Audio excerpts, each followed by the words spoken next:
Xin chào các bạn nhỏ và các quý vị phụ huynh đang lắng nghe. Vâng, xin chào mọi người. Hôm nay chúng mình sẽ cùng nhau bước vào một thế giới cổ tích nhé, với một câu chuyện rất là thú vị. Một câu chuyện mà có lẽ nhiều người cũng đã từng nghe qua rồi đấy. Dạ đúng rồi, câu chuyện có tên là Triệu Triệu Con Mèo. Nghe tên thôi đã thấy tò mò rồi phải không ạ? Câu chuyện của chúng ta bắt đầu như thế này. Ngày xưa có một ông lão rất già và một bà lão cũng rất già. Hai ông bà sống trong một ngôi nhà nhỏ, phải nói là rất xinh xắn. Xung quanh thì trồng đầy hoa. Một khung cảnh trông có vẻ yên bình nhỉ? Vâng, yên bình lắm. Nhưng mà hai ông bà lại thấy cô đơn lắm. Dù nhà cửa xinh đẹp nhưng vẫn thiếu vắng điều gì đó. Đúng thế ạ. Một hôm, bà lão mới thở dài và nói: ước gì chúng ta có một con mèo nhỉ? Chỉ một con mèo thôi sao? Vâng, bà ấy chỉ ước có một con mèo nhỏ bé, đáng yêu, mềm mại thôi ạ. Một ước mơ nghe thật là giản dị. Một người bạn nhỏ để bầu bạn. Ông lão nghe vậy, thương bà lắm, liền đáp: được rồi, bà đừng buồn nữa, tôi sẽ đi kiếm cho bà một con mèo. Thế là ông lão quyết định lên đường. Vâng, ông lão lên đường ngay. Ông đi mãi, ông leo qua những ngọn đồi đầy nắng vàng rực rỡ. Chắc là cũng vất vả đấy. Rồi ông lại lội qua những thung lũng thật là mát mẻ. Hành trình cũng xa xôi lắm. Cuối cùng, ông đến được một nơi, một ngọn đồi rất lạ kỳ. Lại kỳ thế nào ạ? Vì ngọn đồi ấy phủ đầy những chú mèo. Ôi thôi là mèo. Toàn mèo là mèo thôi sao? Vâng, mèo ở đây, mèo ở kia, mèo lớn và mèo con ở khắp nơi. Thật sự là không thể tưởng tượng nổi. Chắc ông lão phải ngạc nhiên và vui sướng lắm nhỉ? Thấy nhiều mèo đẹp như thế. Đúng vậy ạ. Ông ấy nhìn mà hoa cả mắt. Và chuyện kể rằng ở đó có hàng trăm con mèo. Hàng trăm? Hàng nghìn con mèo. Hàng nghìn? Hàng triệu, hàng tỷ, hàng ngàn tỷ con mèo. Ôi trời ơi, nhiều không thể đếm xuể. Chính xác, một con số khổng lồ. Thế là ông lão bắt đầu chọn mèo. Cuối cùng cũng đến lúc chọn rồi. Ông thấy một con mèo trắng muốt, đẹp ơi là đẹp. Ông nghĩ bụng, con này được nè. Thế là ông bế nó lên. Một con mèo trắng. Nhưng mà ông vừa đi được vài bước, lại thấy một con mèo đen trắng nữa, cũng xinh ơi là xinh, đang lim dim ngủ. Ông lại nghĩ, ôi con này cũng đáng yêu quá, không thể bỏ lại được. Lại thêm một con nữa. Vâng. Thế rồi ông lại thấy một con mèo xám, lông xù như cục bông, đẹp quá, lại đón luôn. 3 con rồi. Chưa hết đâu ạ. Ông lại thấy một con mèo nằm tít ở góc xa, trông mấy yêu làm sao. Ông lại nghĩ, trời ơi, đẹp thế này mà bỏ lại thì tiếc quá. Thế là lại mang đi nốt. Ông lão này có vẻ hơi tham lam rồi nhỉ? Cũng không hẳn là tham lam, mà kiểu như ông thấy con nào cũng có vẻ đẹp riêng, không nỡ bỏ lại ạ. Rồi lại một con mèo đen tuyền, mắt xanh biếc, đẹp quá, không bỏ lại được. Lại thêm nữa. Rồi một con mèo vàng sọc nâu, trông như hổ con đấy ạ, cũng phải đem về nốt. Thế cuối cùng là ông ấy chọn được bao nhiêu con? Kết quả là ông lão thấy con nào cũng đẹp, con nào cũng đáng yêu hết. Thế nên là ông quyết định mang tất cả về nhà cho bà lão. Mang tất cả về á? Hàng triệu hàng tỷ con mèo đó sao? Vâng. Ông gọi, nào các mèo ơi, đi theo ta về nhà nào. Thế là cả đàn mèo lũ lượt kéo theo ông lão. Ôi, tôi không dám tưởng tượng cảnh đó đâu. Một đoàn mèo dài dằng dặc nối đuôi nhau đi. Lại là hàng trăm con mèo, hàng nghìn con mèo, hàng triệu, hàng tỷ, hàng ngàn tỷ con mèo. Một cảnh tượng chắc là hùng vĩ lắm đây. Hùng vĩ nhưng cũng bắt đầu có vấn đề rồi ạ. Khi đoàn mèo đi đến một cái ao, chúng kêu lên, mèo mèo, chúng cháu khát quá. Đâm thế thì khát là phải rồi. Ông lão bảo chúng uống nước đi. Thế là mỗi con mèo chỉ cúi xuống uống một ngụm nước nhỏ thôi. Một ngụm nhỏ thôi à? Vâng, chỉ một ngụm thôi. Vậy mà cái ao cạn khô, không còn một giọt nước nào. Trời, chỉ một ngụm mà đã cạn ao. Điều đó cho thấy số lượng mèo khủng khiếp đến mức nào. Đúng vậy ạ. Chi tiết này thật là ấn tượng. Uống xong thì sao ạ? Thì lại đói. Lại kêu đói chứ gì. Lũ mèo lại kêu, mèo mèo, giờ chúng cháu đói bụng rồi. Lấy gì cho chúng ăn bây giờ? Ông lão lúng túng quá, mới chỉ tay lên ngọn đồi gần đó bảo, trên kia có cỏ non đấy, các cháu ăn tạm đi. Cho mèo ăn cỏ sao? Thì lúc đó chắc ông cũng hết cách rồi ạ. Thế là mỗi con mèo lại chỉ gặm một nhúm cỏ non thôi. Lại chỉ một nhúm thôi? Vâng, một nhúm bé xíu. Vậy mà cả ngọn đồi chẳng còn lấy một ngọn cỏ nào, trơ trụi hết cả ra. Ôi không, ao thì cạn, đồi thì chọc, rắc rối to rồi đây.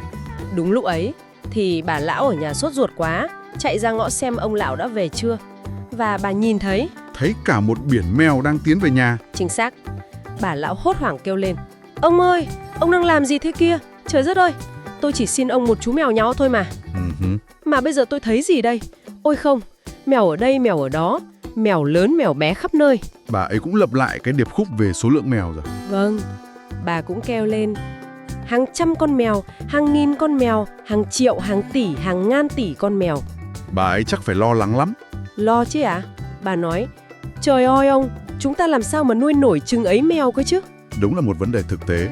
Bà còn bảo, chúng nó sẽ ăn sạch nhà cửa của chúng ta mất thôi. Ông lão lúc này mới gãi đầu gãi tai, trông bối rối lắm. Ông bảo, thì tôi chẳng nghĩ tới điều đó bà ạ. Đấy, chỉ thấy đẹp là mang về thôi. Ông hỏi, thế bây giờ chúng ta phải làm sao đây? Một câu hỏi khó đấy. Bà lão suy nghĩ một lát rồi nảy ra một ý. Bà bảo, thế này vậy, hãy để lũ mèo tự quyết định xem ta nên giữ lại con nào. Tự quyết định à? Bằng cách nào? Bà bảo ông lão cứ hỏi chúng xem. Thế là ông lão quay ra hỏi đàn mèo. Này các mèo, con nào trong số các con là đẹp nhất? À, hỏi xem con nào đẹp nhất. Vâng. Câu hỏi vừa dứt lời thì... Hồi rồi, một cảnh tượng hỗn loạn chưa từng thấy. Sao vậy à?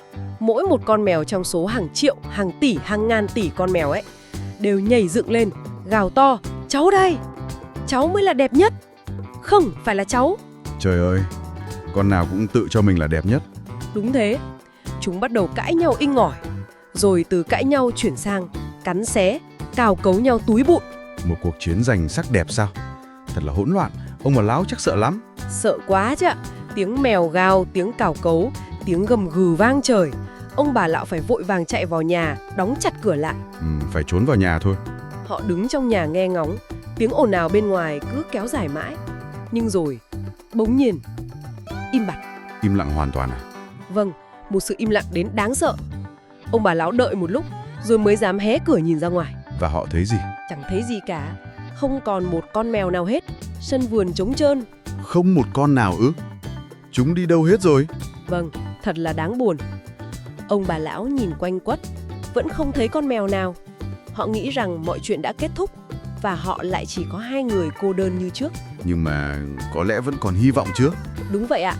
Khi ông lão đang nhìn vào một bụi cỏ cao gần đó, ông chợt thấy có cái gì đó động đậy. Là gì vậy? Ông chỉ cho bà lão xem. Họ nhìn kỹ hơn và thấy một con mèo con.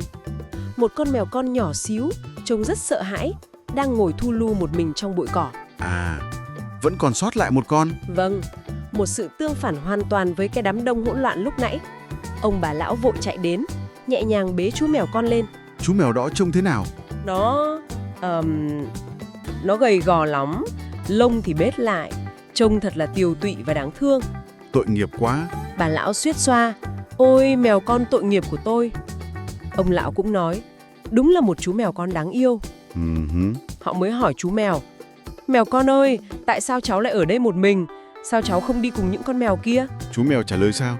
Chú mèo con rụt rè nói, giọng lý nhí, ôi, cháu chỉ là một con mèo nhỏ xấu xí thôi ạ. Xấu xí sao? Vâng, chú mèo tự nhận mình như vậy. Chú nói tiếp, thế nên là lúc ông hỏi con nào là đẹp nhất ấy, cháu chẳng dám nói gì cả. Cháu biết mình không đẹp nên cháu im lặng thôi. À, thế là chẳng có ai thèm để ý đến cháu cả. Cháu cứ ngồi yên ở đây thôi ạ. ra là vậy. Chính vì sự khiêm tốn, vì không tham gia vào cuộc tranh giành ồn ào kia mà chú mèo con này đã sống sót. Chính xác ạ. Chú mèo không cố gắng để trở thành đẹp nhất theo cách của đám đông. Một chi tiết thật ý nghĩa. Ông bà lão nghe vậy thì thương lắm. Họ quyết định mang chú mèo con duy nhất còn sót lại này về nhà. Cuối cùng thì họ cũng có một con mèo rồi.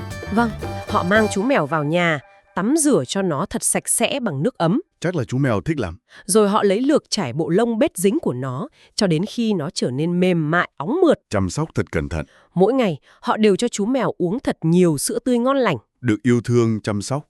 Dần dần, chú mèo con không còn gầy gò, tiều tụy nữa. Nó trở nên bụ bẫm này, nhanh nhẹn này và đáng yêu vô cùng. À, một sự thay đổi tuyệt vời. Bà lão nhìn chú mèo, mỉm cười mãn nguyện và nói, ông xem này, giờ thì nó đã trở thành một chú mèo thật xinh đẹp rồi. Vẻ đẹp đến từ sự khỏe mạnh và hạnh phúc. Ông lão cũng gật đầu đồng ý. Ông nhìn chú mèo con đang vui đùa, rồi ông quả quyết nói. Bà nói đúng đây. Đây chính là chú mèo đẹp nhất thế gian này. Đẹp nhất thế gian? Vâng, ông khẳng định chắc nịch. Lão biết rõ điều đó, bởi vì lão đã từng thấy rồi. À, ông ấy lại nhắc đến. Đúng vậy, ông nói, lão đã từng thấy hàng trăm con mèo, hàng nghìn con mèo, hàng triệu, hàng tỷ, hàng ngàn tỷ con mèo. Nhưng mà chẳng có con nào xinh đẹp bằng chú mèo này cả. Một lời khẳng định đầy ý nghĩa sau tất cả những gì ông đã trải qua. Vẻ đẹp thực sự không nằm ở sự so sánh ồn ào kia. Chính xác ạ. Và thế là ông lão, bà lão và chú mèo con nhỏ bé xinh đẹp đã sống hạnh phúc bên nhau mãi mãi về sau. Một cái kết thật là ấm áp và có hậu. Vâng, câu chuyện triệu triệu con mèo kết thúc thật nhẹ nhàng với hình ảnh chú mèo con đáng yêu trong vòng tay của ông bà lão, phải không ạ? Đúng vậy. Nó cho thấy một điều giản dị là đôi khi vẻ đẹp thực sự lại nằm ở chính sự khiêm tốn, sự lặng lẽ, hoặc là tình yêu thương chân thành có thể khiến mọi thứ trở nên đẹp đẽ hơn rất nhiều. Một cảm nhận rất hay ạ. Vậy là chúng ta vừa cùng nhau nghe xong câu chuyện cổ tích Triệu triệu con mèo. Một câu chuyện tùy cũ mà vẫn luôn thú vị.